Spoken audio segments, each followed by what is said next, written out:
بنرین خوشتوی اف دمی و باش هیویا دمین خوش و سلامت بود خازین خوش حال و بختورین جارک دن گشت نف و این رزدار اس نزیر کادانید گل ودم ابو پیشکش کرنا خلق کادیج برنامه و برنامه کردی تور خلق مجی جیان اتناف اسلاما کردی دا آیا مبست الاسلاما کردی چیه بنما و پرنسیپن خداناسیا کردا چوابیو سردریا کردا یا آینی ادگل خود مروی ابچشی واسبیه اری چوا ادگل اوین دیتر هل سوکفت بکین و سردریت گلوانا بکین پیوندیا مروان ادگل بونورو سروشتی دا ادویت چوابیت الدف اولدار و دف همی کسی که دیسان مدویت بزانین چوا الدف کردا آین آزادیه نکویلاتی عارفین کرد مرن الدف وان جیان بیه اری او چوا کریه عمل ادجیانا خدا بوچی الدف عارفین کرد آین اوینو خوشویستی بیه آین امید بخشی بیش لای عارفان اری او چوا درست بیت جیانوان دا دیسان مدوید بپرسین کرتیا پیاما اسلاما کردی چوایو چه پیام هیا اف پرسیارا دهینا گنگ شکرند گل زور برس ما مستعد الرحمن صدیق بخیر بیستر چوا ما مستعد دور ناو نشانی خلقا مک جیان اسلاما کردی دا مدوید بزانین چه مبست اسلاما کردی دا هیا آیا اسلامك يعني الروايه بيجين اسلامك كردي اسلامك عربي اسلامك تركي فارس الى اخره ئاستا بەناوی خۆی بەخشندەی میهرەبان ساڵی 2007 گۆشەیەکم هەبوو بەناوی گۆشەی بە کوردی ئەو پرسیارم تێدا چۆن ئەڵێ هێنایە ئارە کامیان شکل و فۆرم بەوی دیکە دەدا ئایا ئاین شکل و فۆرم بە کۆمەڵگە دەدا یان کۆمەڵگە شکل و فۆرم بە ئاین دەدا ئەمیش بێ پرسیارێتکەین باشە دەڵێن ئاین شکل و فۆرم بە کۆمەڵگە دەدا لە ڕووی تیۆری و نەزەری و لە ڕووی چۆنەڵێ ناواخنەکەیەوە ینی چۆن ینی هەموو ئاینەکان بە مرۆڤەکان چ دبێژن و چ دەڵێن باش بە و چاک بە و کردەوەی چاک بکە و لەگەڵ دەرو دراوسێ باشە و لەگەڵ خزم و کەس و کار باشە لەگەڵ ئینسانی باشقەدار زورن هەموو ینی قسەی باش دەکەن ئاینەکان هەموو ئاینەکان لە ڕووی نەزەری لە ڕووی تیۆری شکل بە کۆمەڵگە دەدەن دەڵێن دەم پاک بە دەست پاک بە داوێن پاک بە هەموو ئاین بە ئیسلامی شەوا دەڵێ بەس وەختێکە دروشمە ئاینەکان دێنە جێبەجێکردن کۆمەڵگە لە ڕووی عملی لە ڕووی پراکتیکی کۆمەڵگە شکل بە ئاین دەداتەوە چۆن یعنی تۆ دەڵێ ئاینی مەسیحی بچی مەسیحی فەڕەنسی ببینی هەڵسوکەوتی مەسیحیەکی فەڕەنسی کاسۆلیکی جایە لە هەڵسوکەوتی مەسیحیەکی بەریتانی پرۆتستانتی هەردووک گیان لە هەڵسوکەوتی ئایندارێکی ڕووسی ئەرتۆدۆکسی کەواتە هەموو مەسیحی بوون بەس هەڵسوکەوتیان جیا بوو هەر لەبەر ئەوەشە دەبینی جۆرێک لە تێگەشتن بۆ ئیسلام لە مالیزیا هەیە جۆرێک لە تێگەشتنی دی لە ئێران هەیە جۆرێکی دی لە تێگەشتن هەیە لە تورکیا جۆرێکی دی لە تێگەشتن هەیە لە سعودی ئیسلام وێ خۆ هەڵدگریت کە هەر کەسێک وەک خوتێ بگەهی کەواتە ئەمە پێمان دەڵێ لە ڕاستیدا ئیسلام بە تەنیا باسی ئیسلام وەرگرین وەکو هەموو ئاینەکانی دیکەش بە فلتەری کۆمەڵگەدا تێپەڕ دەبێ فلتەری کۆمەڵگە ڕەنگی پێدەدا چۆن دەڵێن ئاو ڕەنگی نییە بۆنی نییە تامی نییە بەڵام کە دەیکەیتە ناو هەر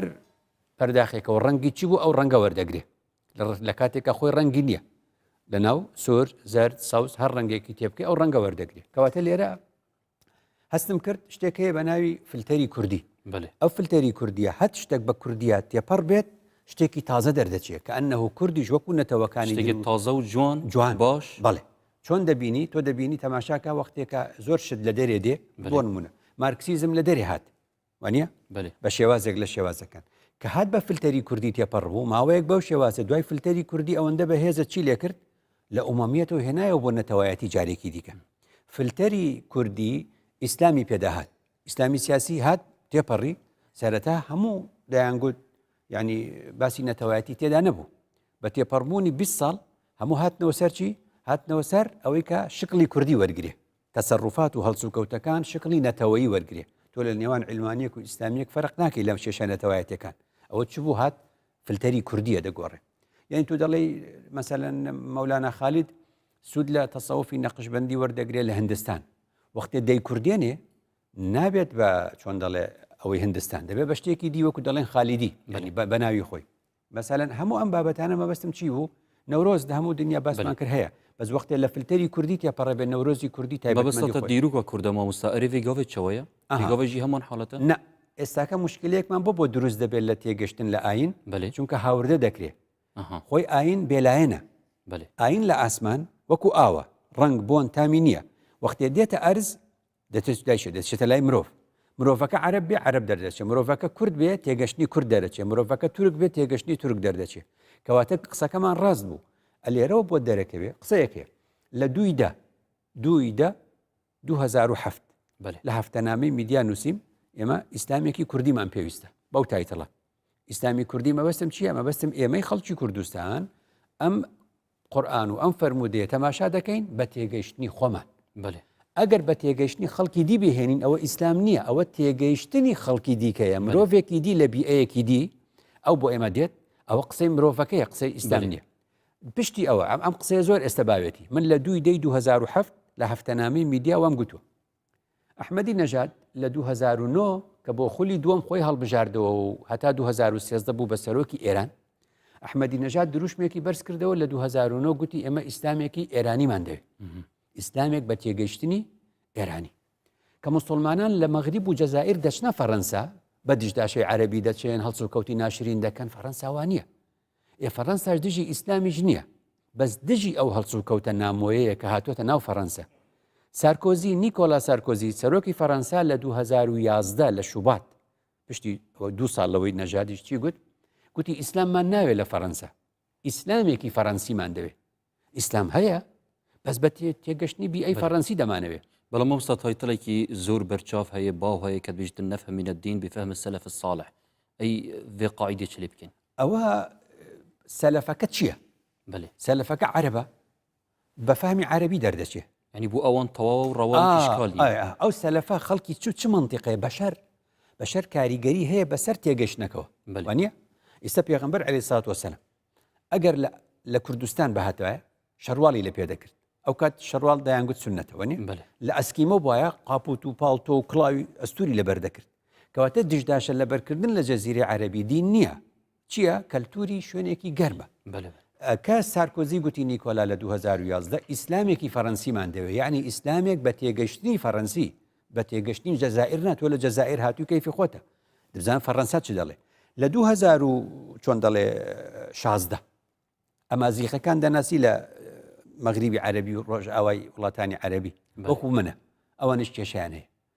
مەهدی مالیک لە مانگی 9 لە 2016 گوتی ئەم ئیسلامە عەرەبیە لە شەرقەوە بۆ ئێمە هاتووە ئیشی ئەمەی تێکداوە ئێمەی ئەمازیغ وەکو کوردەکان ئێمە تێگەشتێکی خۆمانمان هەیە لەبەرەوە ئێمە ئیسلامی ئەمازیغیمان دەوێت ئیسلامی ئەمازیغیمان دەوێت لە بەری 3 مانگی 9 2017 لەگەڵ وەزارەتی ئەوقافات چوین بۆ ئەڵمانیا بۆ کۆنگرەیەکی جیهانی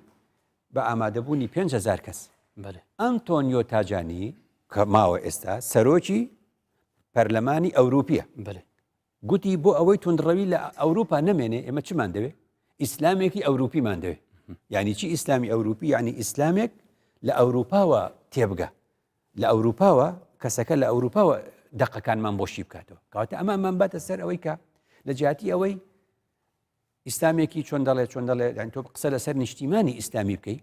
ئیسلامێکی نیشتیمانیت پێویستە لەبەرەوە بینی چۆنە ئێمە موسڵمانین داوای مافی چاری خۆنووسینمان کرد داوای سربەخۆییمان کرد 57 دەوڵەتی ئیسلامی دژمان وەستایە ئەوە چییە؟ ئەوە بۆچی وایە؟ ئەوە تێگەشتنی ئەوان بۆ دین ماف بە ئێمە نادە وانە؟ بەڵام تێگەشتنی خۆمان مافمان بۆ خەڵکی دیکە شوێ بۆ خۆشبانوێت کەواتە قسەیەکی ڕاست و ڕەوایە ئیسلام وەکو تیۆر یەک دینە بەس هەر ئینسانێک باسی کرد ئەوەی بۆیە بینی ئیسلامی کوردی متەسامیحە وانە؟ سێری ئەم منتیقەی بکە سێری ئەم ناوچەیە بکە ئەوانەی ئێستا دەستیان ئەڕوا لە کەرکووک و لە دۆسخورمات و دەرکەوت پێشتر دەسەڵاتیان نەبوو ئێستا کە دەسەڵاتیانەیە ئەبینی ماڵی خەڵک چۆن نەسووتێنن ئەی باشە کورد کە موسڵمانە بۆچی ماڵی خەڵکی نەسووتان بۆچی خەڵک ئێستا ناچێتەوە بۆ مووسڵ بۆچی کەواتە بۆچی هەموو ئاینەکانی دی کوردستانیان ئەوێ لەبەر ئەوەی تێگەشتنی کوردانە بۆ ئاین تێگەشتێکی کوردیە ئیسلامێکی کوردیە ئیسلامێکەکە هەموو کەس دەباوش دەکات ئەف چەندە توت بێژیت هێتە پراکتیزەکردن بیک و ببێژنیش ناوە کوردیدا بەڵێ مامۆستا بنەما و پرەنسیپێن خۆداناسییا کوردا چاوابی ئەلدیروکی و وێگافکێژی خواناسی کورد و عارفی کورد و ئەمەی کە گوتم جەزیری و ئەحمەدی خانی و مەولەوی و مەحوی و ئیدی هەموو ئەمانە کۆکەیتەوە بەسەریەکەوە ئێمەیان فێری ئەوە کرد کە خوداناسیش لە کوردەواریدا خوداناسیەکی تایبەتە یعنی چۆن تایبەتێکە لەوەدا یەکەم شت یەکەم خاڵێکەوە کەلتوری کوردی کاری لەسەر کردووە لە ڕووی ئاینی پێ دەڵێ پەیوەندی مرۆڤ و خوددا پەیوەندی خۆشەویستیە پەیوەندی خۆشەویستیە چونکە دەڵێت تۆ عیبادەتی دەکەی وەختێک کە عیبادەتی خوددا دەکەی دەبێ بە خۆشەویستی بێ چونکە لا ئیکراهە فی الدین کەواتە ئێمە بۆیە بینی تووشی ئیشکالێک دەبین یعنی خەڵکی کورد زۆری پێ ناخۆشە بیترسێنن بە خوددا بەێ ئەوە کەلتورێکی دەرێ ئێمە کەلتوری وڵاتانی دەوروبەرمانە کە خەڵک دەترسێنن بە خوددا کورد پێی خۆشە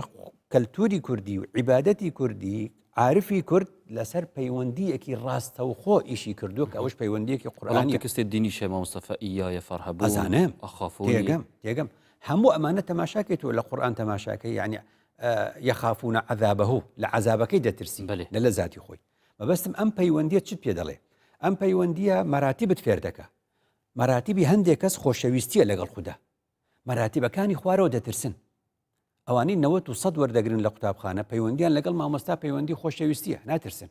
ئەوانەی لە 50 خوارەوە 30 وەردەگرن ئەوانە دەترسن مەبەسەتەل کەمتر خەمیت خۆت ترس باڵێ ئەوانەی کە قورآن باز دەکات پەیوەندی نێوان مرۆڤ و خوددا هەندێک کەس پەیوەندی ترسی بۆ باشە هەندێک کەس پەیوەندی خۆشەویستی ئینکار ناکرێ بەڵام عارفی کورد دەڵێ بۆ لەسەر خۆشەویستی ئیش نەکەی بۆچی ئێمە بینە ئاستەکانی خوارەوە بۆچی بترسین با بینە ئاستی باڵا لەگەڵ خوددا پەیوەندی خۆشەویستی دروستکەین ئەم عارفی کورد و ئەم خواناستی کورد ئەمەی داهێناوە دوو دەڵێت لە ئەدەبیاتی کوردی و لە عێرفانی کوردیدا بۆ دەرەکەوێت کە پەیوەندی نێوان ئینسان و خوددا پێمان دەڵێ ئەی بۆچی ئێستەوانیە بەو شێوازە نییە دەڵێن زمانی خوددا زمانی خۆشەویستیە زمانی خوددا زمانی خۆشەویستیە ناڵێ زمانی تۆ زمانی کوردیە ئەگە بڵێ زمانی خوددا چی دەڵێ زمانی خوددا خۆشەویستیە یعنی هەموو دنیا مرتد بێ خوددا چی دەکە يأتي الله بقوم يحبهم ويحبونه يعني بزانه بيشي نيجو روجو هيك شتيكي دي يعني دله همو دنيا واز ده برستني خدا بينه خدا قوم يكي دي دينه يكم إيشان شيا بري يقيمون الصلاة ويؤتون بري حموشته يحبهم ويحبون أقال ليبو كواتا بيوندي خوشي ويستيا زماني خدا زماني خوشي ويستيا أي أمهم زماني كربوتشين ورقك تشينة تشي بهات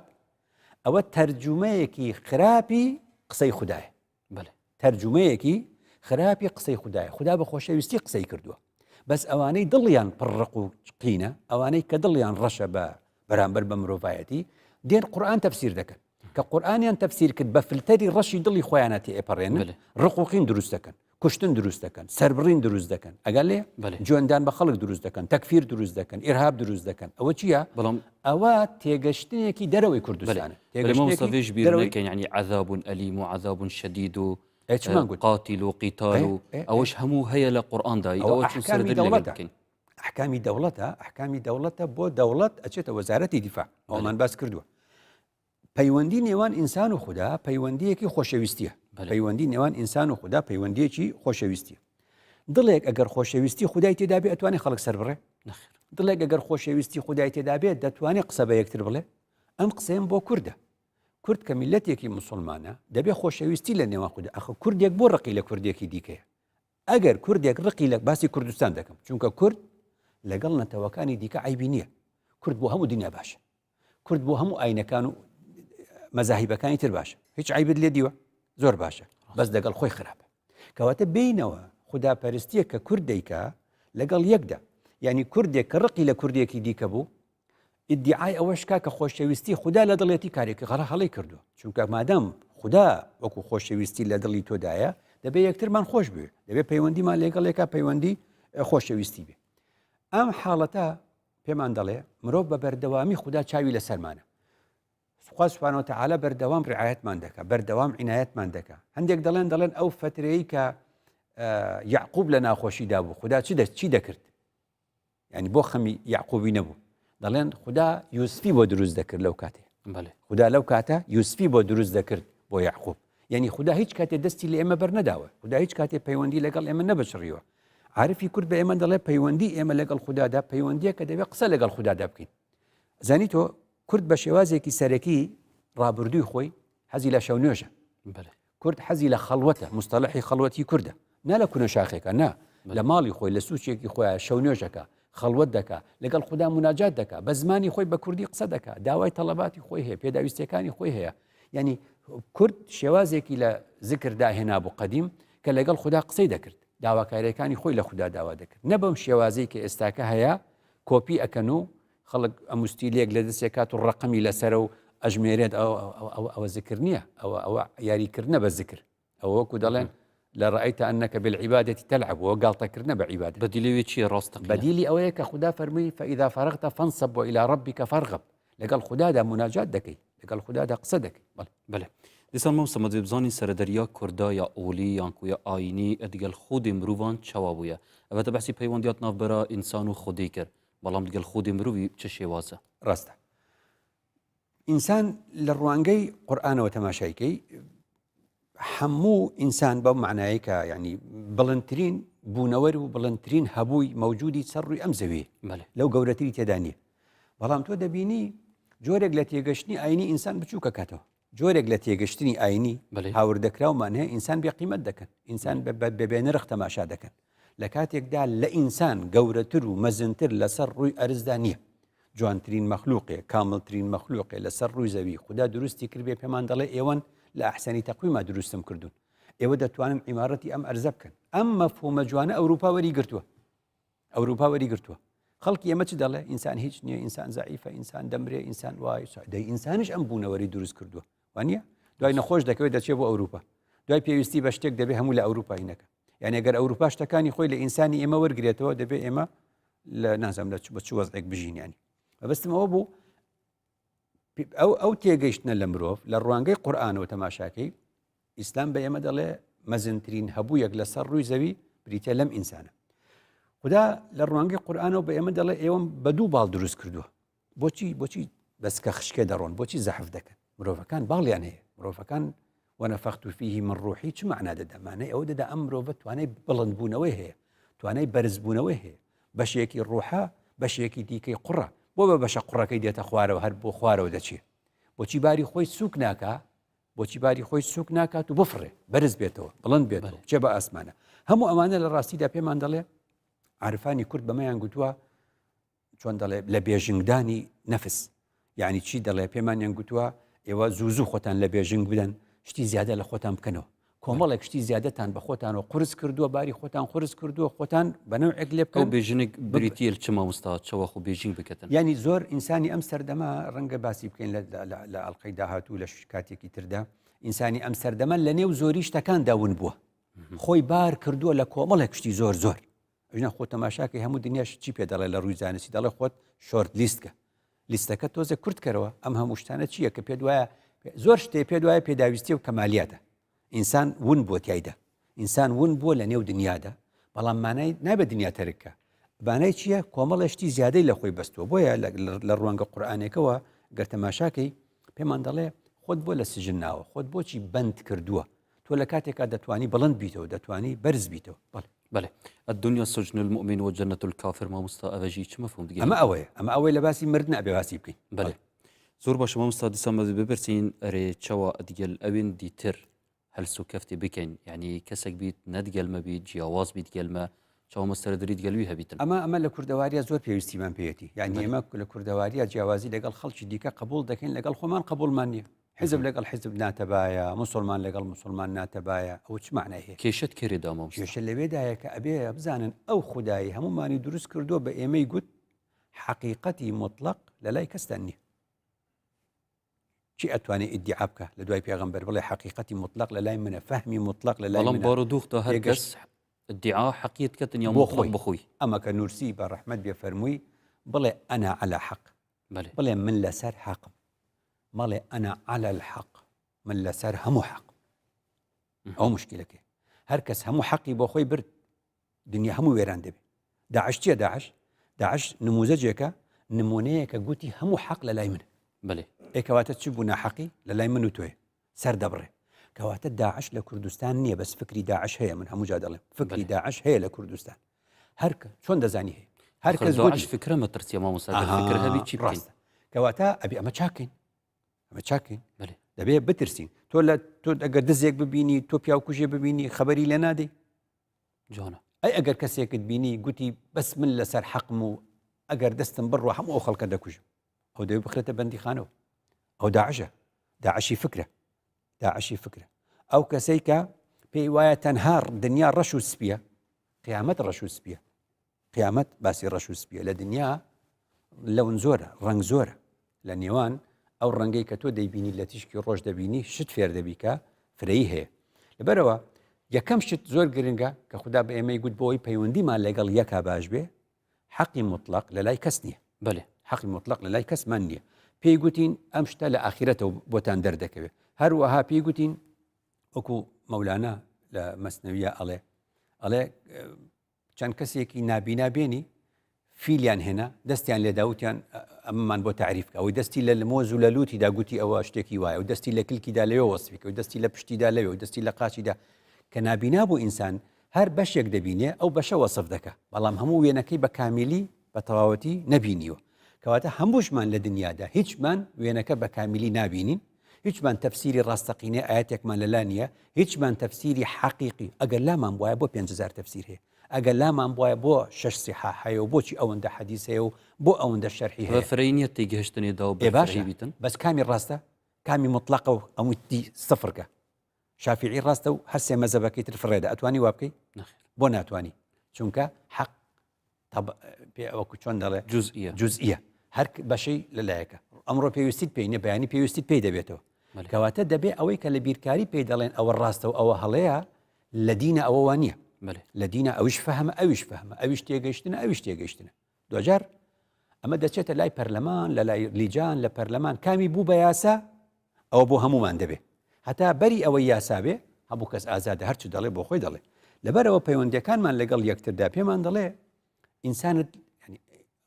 تونندڕەوەکان بۆ ئینسان دەکوژن دەڵێ ئەنجا چێقەوانە با بمرن و هیچ مشکلە نییە ڕەنگە من و تۆ دەموچاومان لە یەک بچێ بۆ نمونە ئەڵێن ئینسان لە چل کەسی تر شەبیهی هەیە وا دەڵێن قسەیە بەڵام هیچ دڵێک شەبیهی دڵێکی دیکە نییە هیچ دڵێک شەبیهی دڵێکی دیکە نییە بەمەعنا ئەوەی لە دڵی منە لە دڵی یەکێکی دینیە و لە دڵی ئەو لەوی در نییە ئەوەی لە مێشکی منە لە مێشکی ئەوی دینیە کەواتە خوا سوبحانەهو وتەعالا پێمان دەڵێ هەر کەسێک پێی وابێ کەسێک لەم بوونەوەرە زیادە پێی وابێ کەسێک زیادە ئیعتیرازی لەسەر ئیرادەی خوددا کردو ئەی من بۆ هەم ئیرادەی خوددا دەڵێ من هەبم ئێستا ئیرادەی خوددا دەڵێت تۆ هەبی ئیرادەی خودداش دەڵێ فلان هەبی کەواتە هەر کەس دێت یەکێک بۆیە قەتل زۆر گرانە بۆیە پێغەمبەر فەرمووی ئەوەل ما یوضع بین الناس یوم القیامة في الدماء بۆچی قەتل یەکەم کەیسە لە ڕۆژی قیامەت چونکە هەموو قاتیلێک ئیعتیرازی لە خوددا گرتو گوتوتی ئەم ئینسانە دەکوژم نابێ ببێ یعنی چی یعنی تۆ دەڵێ ببێ من دەڵێم نەبێ چەند قەتل معنایەکی خەتەری باشە مامۆستای بەڕێز دیسان پەیوەندیان مرۆڤان ئەدگەل بوونەوەر و سروشتیدا ئەب چ شێوازە دەوێت یا چاوە بیتن عارفی کورد و خواناستی کورد زۆر بایەخیان بە سروشدا چونکە کورد بیئەکەی و ژینگەکەی بەو شێوازێ یعنی ژینگەی کوردی ژینگەیەکە کاریگەری هەیە بەسەر دروستکردنی کەسایەتی تاچی کوردەوە بەسەر تاچی کوردەوە چۆن یعنی کاتێک کە کورد ئەم هەموو ڕەنگە لە سروشتی خۆیان دەبینێت کاریگەری هەیە بە سەریاکە فرەیی قبولکە لە سیمیناری پەروەردەی بنەڕەتی پێم گوتن لە باسی پەروەردەی فرەیی یعنی یەکێک لەو خاڵانی کە یارمەتی دەرە و کورد پەروەردەی فرەیی قبول کات و فرە ڕەنگی و فرە دەنگی قبولکە سروشتەکەیەتی چونکە سروشتەکەی پێی دەڵێ ئەم هەموو ڕەنگە زۆرەمان هەیە تۆ نازانی زانایان بەری ئێستا گوتویانە قورئان کتاب الله المەقروءە نەشیان گوتووە کتاب الله المەنظوریش هەیە خوددا کتابێکی دیکەی هەیە بە چاو دەبینرێ ناخوێنرێتەوە وشە نییە وێنەیە ئەوە چی ئەم سروشتێ لەم سروشتە تەماشاکە یعنی تۆ قورئانت خوێندۆتەوە دەفەرمێ کلوا من ثمره وانە کە درەختێک بەری هەبووەڵێ لە بەرەکەی بخۆن ئەی خوێندوتەوە دەڵێ انظروا إلى ثمره هەموو ثەمەر هەموو لەحظە بەری ئەوەی کلوا من ثمره دەبێ انظروا إلى ثمره نظریش بۆ اعتیبار وەرگرتنی ئەی چۆن وەختێ تەماشا دەکەین بۆیە نورسی بە ڕەحمەت بێ بەدیع زەمان سەعیدی کوردی دەڵێ یعنی کە وەختێک باسی ئەوە دەکا ڕیسالەی میوە پەیامی میوە هەیە هەر ڕیسالەیەکیە بە ناوی میوە وەختێ تەماشای میوە دەکەی هەر میوە خۆی پەیامێ بە تۆ دەدا ڕەنگەکانی میوە پەیامێ بە تۆ دەدا تامەکانی میوە پەیامێ بە تۆ دەدا لەوێەوە تێدەگەی هەموو ئینسانێک تامی خۆی هەیە هەموو ئینسانێک ڕەنگێکی تایبەت بە خۆی هەیە هەموو ئینسانێک هەر میوەیەکیش بۆ شتێکی دیاریکراو باشە هەموو ئینسانێکیش سوود لە ژینگە دەبینێ بەێ مامۆستا ئەم دی پرسێکیش ئاراستەی جەنابێتەکەین و دەمێ ناوبڕێکی ژیهاتی پشتی ناوبڕی بەرسەوێ وەرگرین بزانین چاوەڵ دەف کووردا ئاین ئازادیە نەکوێلاتی کە ئەڤڕ و گەلک پێویستی مەبوی چەمکەی هەیە بە حەز بکەین بینن بەڕێز پشتیوی ناوبڕی دەهێنە خزمەتەوەین بەرز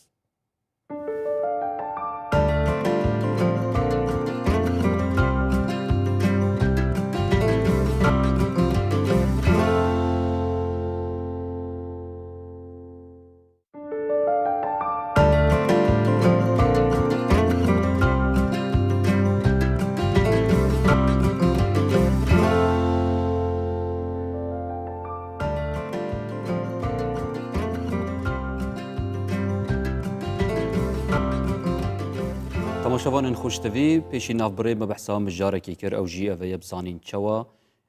ئۆڵداری دینداری ئلدەف کووردا ئازادی بیە نەک کۆێلاتی مدوێت vê pirsê mamosta gengişe bikên û me bist pêçiya هەموو عیبادەتی ینی چۆن دەڵێ عارفانی کورد عیبادەتێکی وەکو چۆن دەڵێ ئازادی خوازانە بووە ینی چۆن ینی دەڵێ خۆم قسەی دین بۆ هەمووان وایە ڕاستە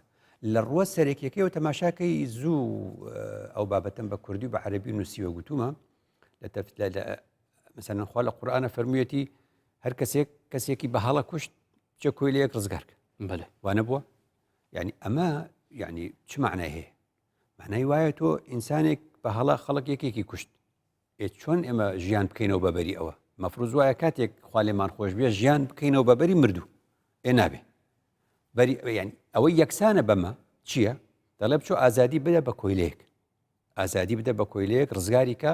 لەو بەندایەتی کەوا بە پارە کڕیویانە بۆ شێوازە ینی بوو بەچی ئەم ئاەتە ئەم ئاەتە دەڵێ جێڕانەوەی ئازادی بۆ کۆیلەیەک یەکسان بوو بە جێڕانەوەی ژیان بۆ مردووە قسەیەکی جوانە کەواتە لەم ئاەتە تێدەگەی ئازادی یەکسانە بە ژیان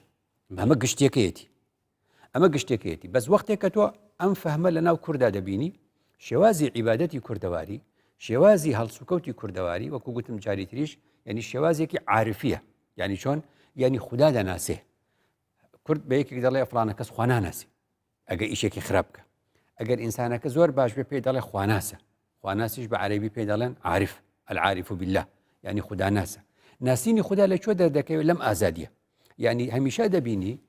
لە هەڵسوکەوتی عارفانی کوردە ڕابردوودا هەمیشە گوتراگوتوتی خوا ڕسق دەدا ڕسق لە دەستی عەبد نییە ئەمە قسەیەکی زۆر تایبەتە لە ناو کووردا ڕەنگی داوەتەوە مەسەلەن کورد چای هەبووە کە کورد چای هەبووە هیچ کاتێک بە ئێستەشەوە هیچ کاتێک تەسلیم نابێ ئەو قسەی هەرماوە دەڵێن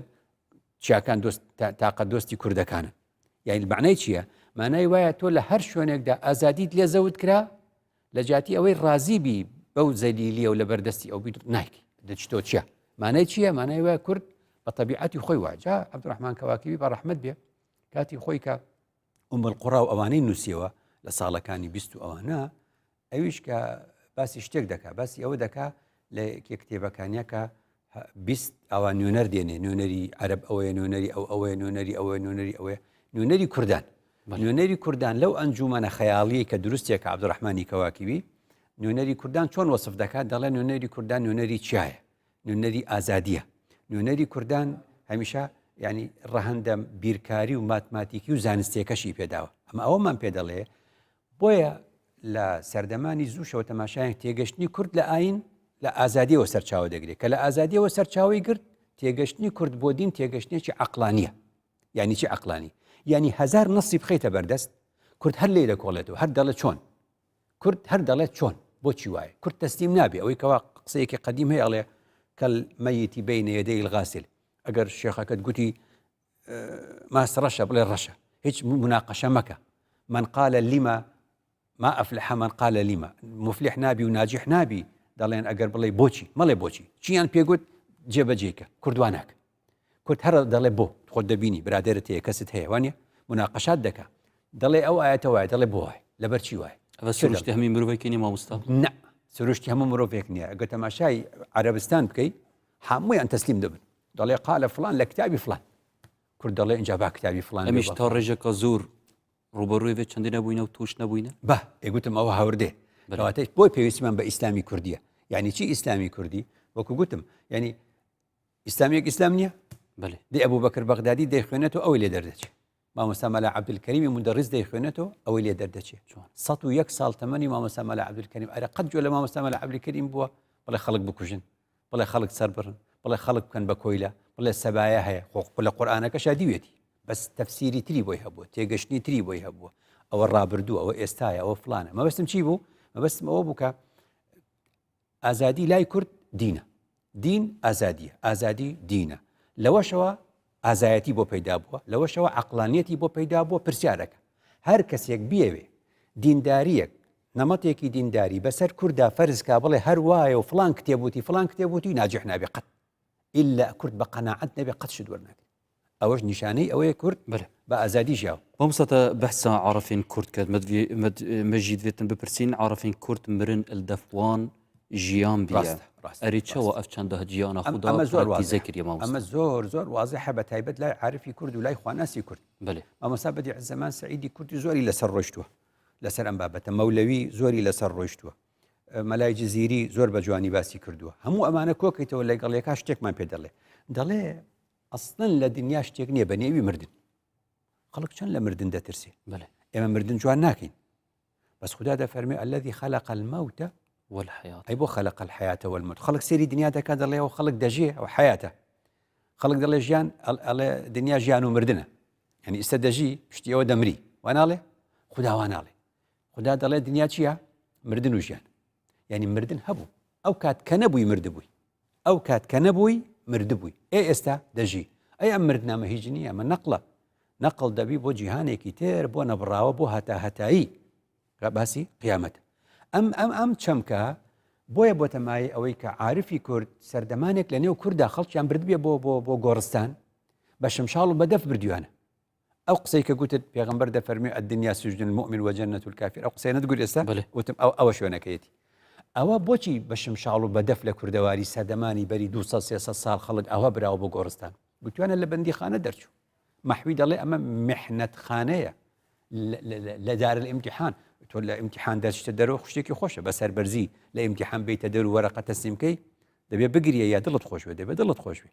لەم داری ئیمتیحانە لەم میحنەتخانەیە ئەمەش مانایەکی گەورەی هەیە مانایەکی فەلسەفی قوڵی هەیە نەبە مانای ئەوەی عیمرانی نەکەیت و ئاوەدانی نەکەیت و نا مەبەستم ئەوە بوو بڕوانیتە ئەم ژیانەی کە هەتا ئێستا ئەمە ژیانێکی موقەتە هەموو عارفانی کورد پێمان دەڵێن ئێمە لێرە میوانی ئەم میوانیە کۆتایی پێدە دەڕوین بۆ ژیانێکی نەبڕاوەی هەتایی ئیدی مردن بە چاوی خۆمان نبینەوە مەولانە دەڵێ وەختێ ئێوە مندا ئەگرنە ناوگۆڕ بەرەو خوارم دەبن بەڵام ڕوحم بەرەو ئاسمان دەچێت وێنەکە لە لای بەشەر دابەزینە دابەزاندنی ئینسانە بۆ ناوگۆڕ بەڵام وێنەکە لە لای خوددا بەرزبوونەوەی ڕوحە بۆ ئاسمان وێنەکە لە لای جوتیارێک داچاندن و تۆ خستنە نێو گڵە نێو خۆڵە بەڵام هەموو ئەو تۆوانەی کە دەخرێنە نێوگڵەوە بە بارانێک هەموو سەوز نابنەوە شین نابنەوە ئەم مرۆڤانەی کە دەیخینە نێوگڵەوە وەک ئەو تۆوانەوەیە کە جارێکی دیکە لەگەڵ بارانی قیامەتدا سەر هەڵەدەنەوە زیندوو دەبنەوە جارێکی دیکە ئەمانە ئەو چەمکانن کە دەڵێ ئەم کەسە لە لای ئێمە ڕۆی لە میوانی ئێمە ڕۆی میوانێک دێ ئەڵێ خوا حافیز ئەڕۆ لە لای تۆ چوو بەس دەچێتە میوانی شوێنێکی دیکە ئەمەیە کە پێی دەڵێ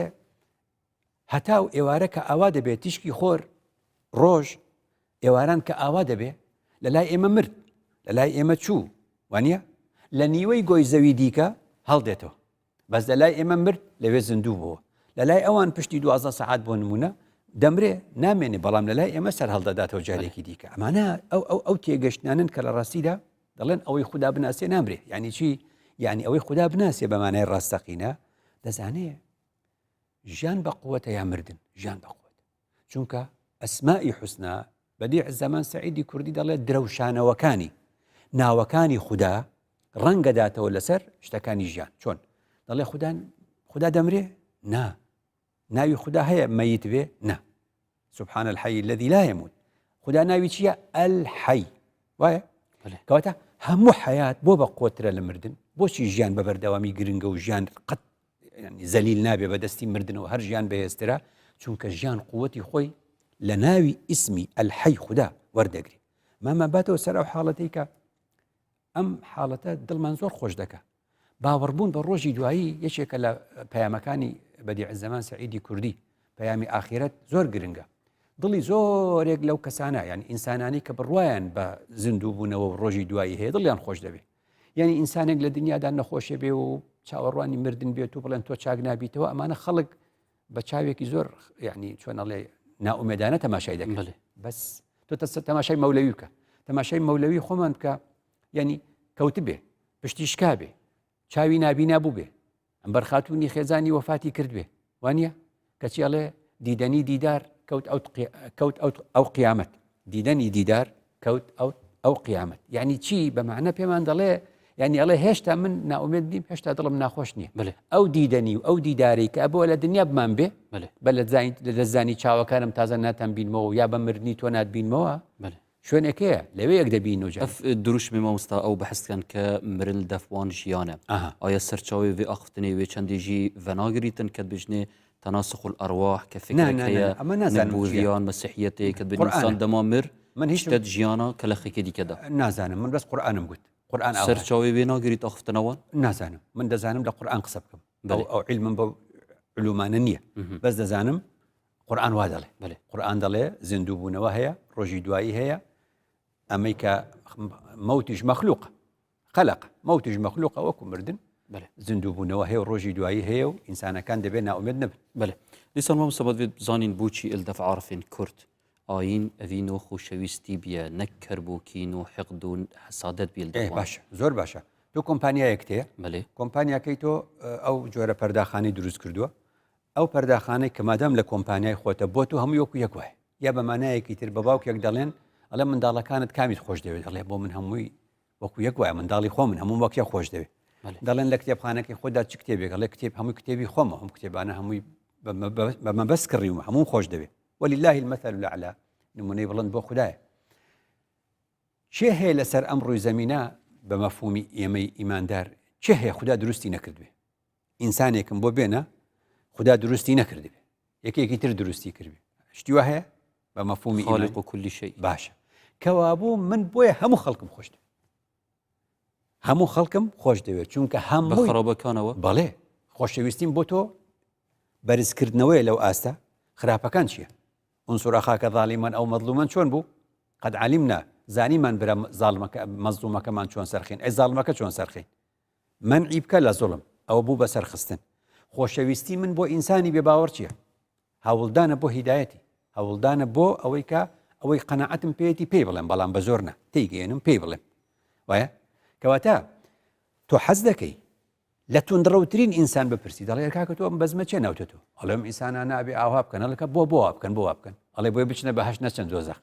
باش ئەڵێم برادەر تۆ کە حەزەکەی ئینسانەکان بچنە بەهەشت نەچەند دۆزەخ تۆ کەسێکی ئینسانت خۆش دەوێت یا ڕق لێیانە بەم ئیشت دەبێ بڵڕای خۆشمەوێت بۆی حەزەکەم بچنە بەهەشت جا کەسێک خەڵکی خۆش بوێ دەیان کوژێ یا فێریان دەکا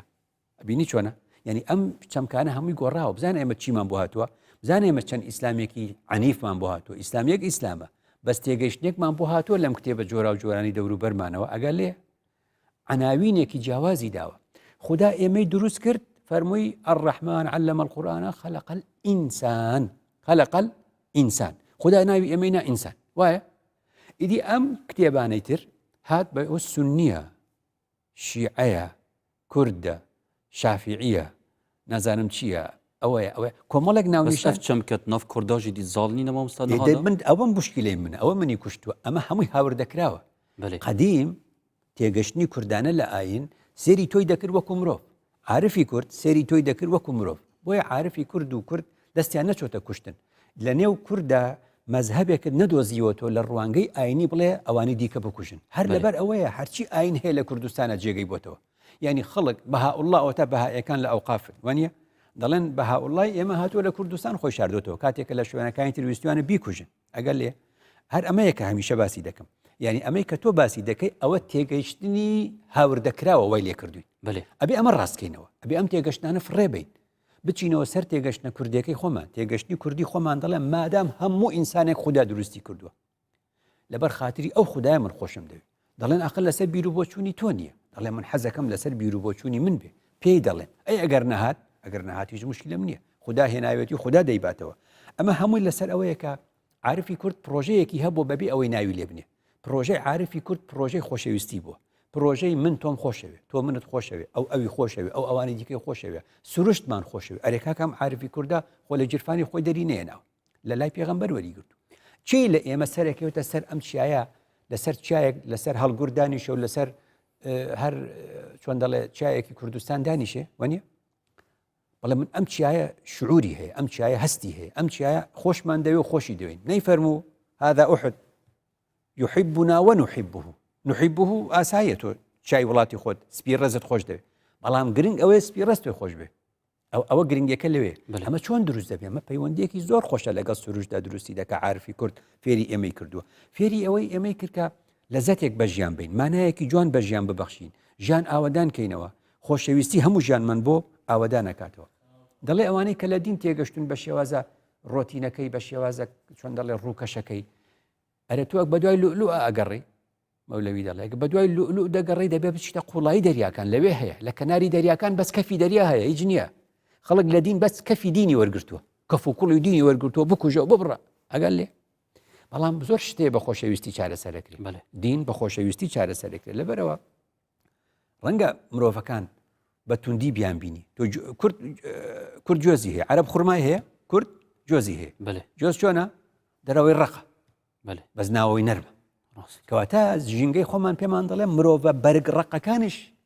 قسەی لەگەڵا بکە قسەی لەگەڵا بکە چونکە ممکنە ناواخنی ئەو ناواخنێکی نەر ناواخنێت خۆ مامۆستا گوتەیە کرد ئیسلام فلتەرە کوردی ڕابێتە ژوور ئیسلامەکە جوان لێ درست بیتەوە و هەردیسان عارفین کوردی ڕوحانی کە بەحسا ئیسلامێکی لێ گەلک جوانی بەحسا ئیسلامی هاتیەکردن ئەرێ مامۆستا بوچی وا نەشیاوی بکەنە کلتورە کە ئەڤڕوو کۆمەڵگە هامەل سەروێ چەندێ ڕێوەچتن کردیان تا ئەو ڕۆژەی ئەمەش قسەیەکی جوانە کردیان تا ئەو ڕۆژەی ینی وکۆڵێ وردوت گەیشتە ئێمە ئەویش گرفتێکی بۆ دروست بوو گرفتێکی بۆ دروست بوو ئەم تێگەشتنە عیرفانیە مجەڕەدە تاکەی بینی ئینسان و خوددا ئەویش گۆڕا بۆ جۆرێک لە ئەشکالی تەسەوفی هەڵە ئەبێ ئەوەش ڕاستکەینەوە یعنی چۆن لە حیزبایەتیا پێمان خۆش نییە مرۆڤەکان لەسەر ئەساسی حیزبایەتی ئەویش هەڵەیەکی تر ئەوە طریقەی شازلی ئەوە طریقەی نەقشبەندی ئەوە طریقەی قادریە ئەمە تا ئەوەی باشە زیکرێکی جیاوازیان هەبێ و یا ڕێگەیەکی جیاوازیان هەبێ نەگۆڕێ بۆ ڕقوقین ئەویش يعني فرقي چی ئەگەر فلان حیزب ڕقی لە فلان حیزب بێ فرقی چی ئەگەر ئەو تەسەوف ڕقی لەو ئەو سەلەفی ڕقی لەو سەلەفی دیتە ئەم ناوانە چیە عارفی کورد فێری ئێمەی کرد خدا ئینسان يعني فێری ئەوەی کردین ئەم خدایە خەلق الئینسان ئەم ناوانە بۆ ئەوەی ئەم خۆشەویستیە دروست بێ عارفی کورد فێری ئەمەی کرد کە چۆن دەڵێ ناو نیشانە فەرعەکان فڕێدەن مەگەر ئەمە قسەی خدا نییە هو سماكم المسلمين من قبل باوکی ئەمە ئیبراهیمە باوکی پێغەمبەران ئیبراهیمە باوکی پێغەمبەران ئیبراهیمە هو سماكم المسلمين من قبل يعني ئێمە ناومان مسلمانە ئیدی ئەم نازناوانەی تر کە لەسەری خەڵک دێتە کوشتن بێمەعنایە ئەم نازناوانەی دیکە فڕێدەی ئێمە لە برایەتی ئینسانی کۆ دەبینەوە بۆیە دڵی پێغەمبەران ڕقوقینی تێدا نەبوو بۆیە پێغەمبەران بۆ هەموو بەشەریەت وەکو یەک وابوون بەداخەوە شوێن کەوتوانی پێغەمبەران لەم سەردەما دڵیان پڕ لە ڕقوقینە بۆ چونکە سەدان ناونیشانی ئاینیان دروست کردو دەبێ ئەو ناونیشانە ئاینیانە هەمووی فڕێبێ خدا هەیە و ئینسان هەیە بەێ بۆمسەمەد وێ بزانین ئاین ئومێد بەخشی بیە شلای عارفی کورد ئەری ئەف چەندە چاوەوان شیایە بکەنە کارێکی ڕۆژانە جیانە خودا و چاوە ئەم دشین مفای ئەلوی کاری وەربگرین لە عارفانی کورد قسەیەکی جوان ماوەتەوە دەڵێ لە چی دەترسی کاتێک خۆت لە نێو ترس دای ینی چۆن ینی خەڵکی ئێمە لە چی دەترسێ بۆچی ناومێدە ناومێدی خۆی چێ ناومێدی بریتیە لەوەی کە پێی وایە هەموو ڕێگەکانی لێ داخراوە ترس بەسەریدا زاڵ بۆ بەڵام ترس لە چی ترس دەچی دەڵێن یەکێک لە عارفانی خۆمان دەڵێ بە یەکێکیان گوت دەمری گوتی دەمرم بۆ چۆ دەچم تی دەچیەوە قیامەت وتی بۆ قیامەت دەچم بۆ چۆتی دەچی بۆ لای خوددا وتی هیچ مشکلم نەماتاس وتی بۆ وتی من خوددام وا ناسیوە هیچ کاتێک خراپەم لە خوددا نەدیوە هەرچی خێر بێ لە خوددام دیو مادام بۆ شوێنێک ئەچم کە خودای لێیە و خێر هەر لە لای ئەو من ئیتر بۆ ناومێد عارفێکی دیکەی کوردمان هەیە لە قۆناغێکە پێیان گوتووە بۆ چۆچی تو دەچمە فلانە وڵات فلانە شار توانە ئەو شارە مەشهورە بەناوبانگە دزی لێیە جەردی لێیە پیاوکوژی لێیە ئەوەی لێیە یەک لیستیان بۆ ڕیسک وەک ئێستا خەڵکە لە بشێ بەغدا وا دەڵێ ئەو شوێنی بۆی دەچم خوای لێیە توانای چۆن و قسەیە چێکی خوا لە هەموو شوێن و خوا ئاگداری هەمومان دەوتێچمە شوێنی خودای لێبێ دەچی بترسم یعنی ئەم تێگەشتنە سادانە ئەم تێگەشتن و ناسینە سادەیە لەگەڵ خوددا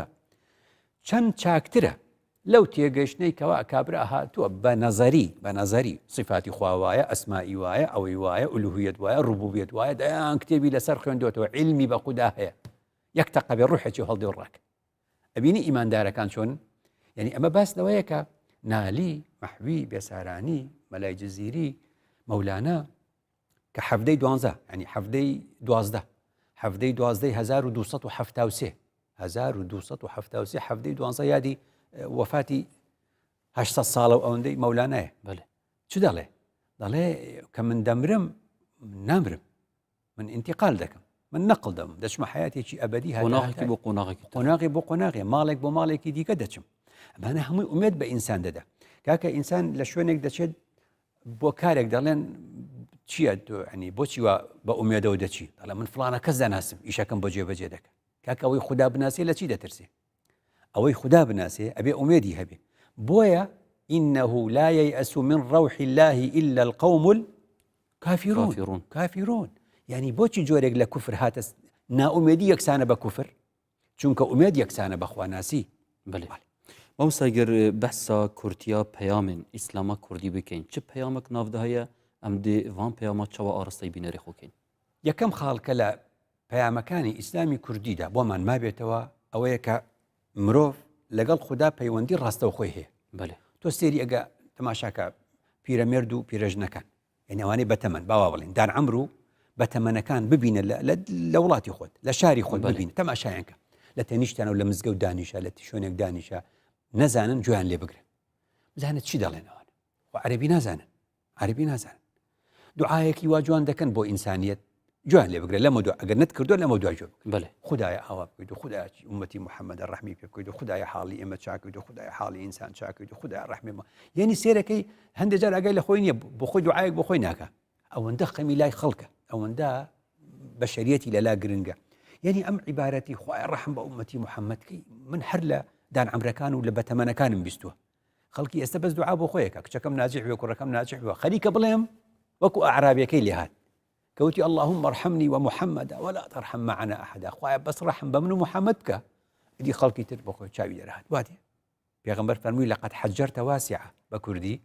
وتي خويا رحمتي زور فراوانه بوا تسكت كردو بو منوتو رحمتي وسعت كل وانيا ما بس تمشيبو اما خالي زور سركيه خالي زور سركيه كدينداري كردي اسلامي كردي تيگشتني كردانه لاين پەیوەندی چ ڕاستە خۆت لەگەڵ خوددا بۆ دروست دەکا خوددا ناسیەکت بۆ دروست دەکا بۆیە گوتم ئەوانە شاعیر نەبوون خەڵک وازانێ ئەڵە شعرەکانی مەولەوی شعرەکانی مەلای جزیری کورد ئەوە بە شعر گوتی دینداری بە شعر فێر کردی بڕۆ لەوێ ئەچتە دنیایەکی پارا و ئەچتە دنیایەکی تەڕ ئەچتە دنیایەک هەمووی سەوز و کەسکە ئەچتە دنیایەک خۆشید لە ژیان دێ ئەوە خاڵی زۆر یەکەمە لە ئیسلامی کوردی خاڵی دووەمی بریتە لە بەستنەوەی ژیان بە سروشت بەستنەوەی ژیان بەم سروشتەی کە تێیدا دەژین یعنی هەمیشە کورد دڵی بە دنیا خۆشە یعنی بزانە دیوتە ڕژەمەیەک لە دوایەکەکان کورد بۆ هەر ئۆردوگایەکی مجەمەعێکی زۆرە ملەی وشک و ئەنێرن کورد سەوزی دەکە کورد هەمووی دەکا بە دار و درەخت و دارستان ئەوە کووردە طبیعەتی بەهەشتیە طبیعەتێکی هەیە سروشتێکی هەیە سروشتەکەی خۆی وەکو بەهەشت تەماشا دەکە ئەوە خاڵی دووەمە خاڵی سێیەم کورد ئاینداری یعنی ئازادیش یعنی ئەو ئاوێنەیەکە هەموو شتەکانی تێدا دەبینێتەوە ئەوەشە کورد بە عەقڵ کار دەکا لە نەتەوەکانی دیکە جیاوازترە کورد بە مانایەک لە ماناکانی دیکە فرەیی قبول دەکا بەڵکەش ئەوە تا واقعەکە دەبینی کورد فرەیی قبول دەکا خەڵکی دیکەشی قبوڵە لەبەرەوە کورد چۆن دەڵێ تێگەشتێکی وای هەیە بۆ ئاین تێگەشتێکی ئینسانیە جۆی لەوە نییە فڵانە کەس لەسەر چ دینێکە ئێستا عەرەبەکان هەر لە خۆیانەوە شتێک لەو پەڕی دنیا ڕووبدا چونکە دژایەتی قەومیان لەگەڵیا هەیە دژایەتیەکەن کوردوان ناڵێ کورد ڕۆژێک لەگەڵ فەڵەستینە ڕۆژێک لەگەڵ جووە لەگەڵ چی لەگەڵ کێشەکەیەتی یعنی کێشەیەک دەبینێ لەو بابەتەیە فڵانە کەس لەسەر حەقا دەڵێ فڵان لەسەر حەق ڕۆژێک لەگەڵ ئەوروپیەکە ڕۆژێک لەگەڵ نیکاراگوایەکە ڕۆژێک لەگەڵ مالیزیەکە ڕۆژێک لەگەڵ ڕۆهینگایە کورد چۆن ئەمە نەدیوە بچیتە ئەمریکا و بچیتە ئەوروپا هاوڵاتی سادە ئاگای لە دنیا نییە ڕەنگە هەر نەزانێ کوردی چیە کەچی کورد دەزانێ ئەم دنیای هەمووی چییە و چێ زوڵمی لێ ئەکرێ و چێستەمی لێ ئەکرێ و چێ باشە و چێ خراپە ئەمە تێگەشتنە فرەیە شتێکی زۆر جوانە نابێت تەسکیکەینەوە بە تێگەشتێکی هاوردەکرا خاڵی کۆتاییمەوەیەکە کورد مناجات دەکە کورد خەڵوەتی هەیە کورد لەگەڵ خوددادا لێدوانی هەیە قسە دەکە بەو مانایە چی قسە دەکا یعنی دڵی خۆی بۆ خوددا دەکاتەوە داواکانی لە خوددا بەڕاستەوە خۆ وەردەگرێ بەڵێ دەستێتت خۆش مامۆستا کۆیڤان ئاخفتنێت هەمی تە بەحث کردی مدڤیا یەک ئاخفتن یانکو یەک ڕستە و دێرەکە پۆخت بۆ بینەرێمە بەحث بکەی کاتچەوە ئەف ئیسلاما کوردی بهێتە پراکتیزەکردن و چەند گرنگی پێ بێتە دان ئشلاین پەیوەندیدار و هەندێک کەس خۆ لێ بکەنە خدان بربەڵاو ببیتە ناو کۆمەڵگەهێدا. ئەمە پرۆژەیە کە دەبێت کاری لەسەرکەین بە بەردەوامی هیچ وەکو چۆن دەڵێ هەموو وڵاتانی دیکە وایە هەموو وڵاتانی دیکە ئاوهایە بەم شێوازانە ینی سەراستی تاکییان لەسەر ئاستی چۆن دەڵێ کۆمەلگەش وایە لەسەر ئاستی کۆمەلگەش وایە ینی ئەو دەوڵەتانە شت هاوردە ناکەن و وەکو جەڵ لە دەرەوەی خۆیان هاوردەی ناکەن ینی زۆر ئەمە لە ئەڵلقەیەک لە ئەڵلقەکانە ناومانە ئاسایشی هزری تێگەیشتنی کوردانە لە ئاین ئیسلامی کوردی یعنی چی یعنی خوێندنەوەی ئیسلام لە سەدەی 21 بە عەقڵێکی کوردی کوردستانی ئێمە شتێکی جوانمان دەداتێ بەس کە بە عەقڵێکی دەرەوە بێ هەر دەرەوە من قسەم تەنها لەسەر نەتەوەیەکی دیاریکراو نییە یعنی ئەوروپیەکیش ئیسلام خوێنێتەوە بۆ ئەوروپای خوێندێتەوە مالیزیەک خوێن بێتەوە بۆ مالیزیای خوێندێتەوە لەوێ شەرت نییە هەمووی بە کەڵکی من بێ لەبەرەوە ئێمە زۆر گرنگە ئێمە مرۆڤین خۆ عەقڵی پێداوین کوردین کوردستانین لە سەدەی 21ین کتابی خوا و فەرموودەی پێغەمبەرمان لە بەردەستە درودی خوای لەسەر تەماشای دەکەین و ئێمە ڕاوی دەکەین. ساخ و سەلامەتی مامۆستا زۆر سوپاسیەتەکەین بەرسەرداناوان هەمی پرسیارانە بینەرێن بەڕێز وی ئاوایی دەهینە دومایاوی خەڵکێژی دێوەهێلین بن چاودێریا خودای مەزن و دلوبان زۆر سپاس بوو بینەریاوە سوپاسیەکە تایبەتجی بوو هەفکارین ڕێزدار کە دیگەلمەدا بوون ببینم خێر و شادی تا خەڵکە کادی بگەی نەفعێک خودێ مەهەمیا بپارێست.